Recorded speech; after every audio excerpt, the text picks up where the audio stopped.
নমস্কার আমার সকল বন্ধুদের। দেখুন, আজকে আমি যে জিনিসটা দেখাতে যাচ্ছি, কিছু রেন লিলি বাল্ব সংগ্রহ করেছি। এই প্রথম আমি রেন লিলি বাল্ব লাগাবো। কীভাবে লাগাচ্ছি সেটাই আপনাদেরকে দেখাবো। কী প্রসেসে আমি এই গাছগুলো এই মাটির টবে লাগাবো। দেখুন, বাগানের মাটি নিয়েছি, তার সাথে গোবর সার নিয়ে নিই, কম্পোস্ট সার নিয়েছি, সেই সঙ্গে কিছু লাল বালি এর সাথে অ্যাড করে দেবো, যাতে টবে জল না জমে। টবে জল দাঁড়ালেই এই বাল্বগুলো পচে যাওয়ার সম্ভাবনা থাকে। সেই জন্য টবে গাছ লাগালে প্রথমে আমাদেরকে খেয়াল রাখতে হবে যাতে টবের ড্রেনেজ সিস্টেম ঠিক থাকে, তাহলেই গাছ সঠিকভাবে বৃদ্ধি পাবে এবং মাটিটা সঠিকভাবে তৈরি করতে হবে। তার সাথে কিছু ফাঙ্গিসাইড পাউডার ছড়িয়ে দিলাম, যাতে পোকামাকড় এতে না লাগতে পারে, বাল্বকে যেন ক্ষতি না করতে পারে। এই রেন লিলি বাল্ব আমি প্রথম লাগাচ্ছি এবং মাটির টবেই লাগাবো। খুব বড় টব নিইনি, ছোটো টব। টবের গর্তটাকে যেরকম অন্যান্য গাছ লাগাবার জন্য যেটা করি, গর্তটাকে প্রথমে ইটের টুকরো দিয়ে বন্ধ করে দেবো, তারপর বেসে কিছু মোটা বালির দিয়ে দেবো।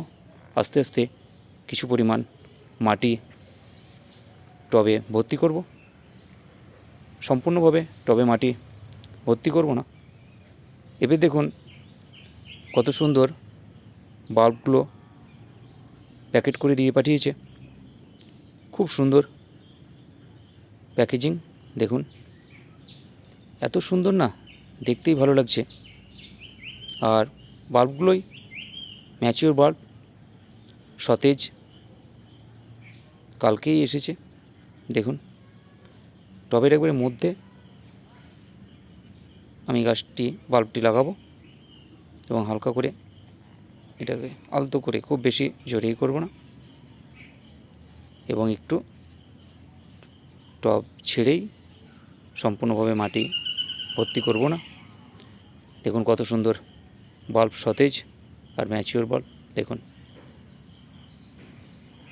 এভাবে যদি আপনারা লাগান, আমি লাগাচ্ছি, দেখতেই পাবো কীরকম এই রেন লিলি গাছের বৃদ্ধি হচ্ছে। এগুলো বিশেষ করে বর্ষাতেই এই ফুল ফোটে, অন্য সময় বাল্ব এরকম টবেই থেকে যাবে।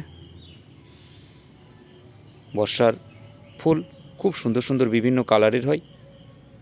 এই প্রথম আমি বাল্বগুলো সংগ্রহ করে লাগালাম, লাগানো কমপ্লিট হলো।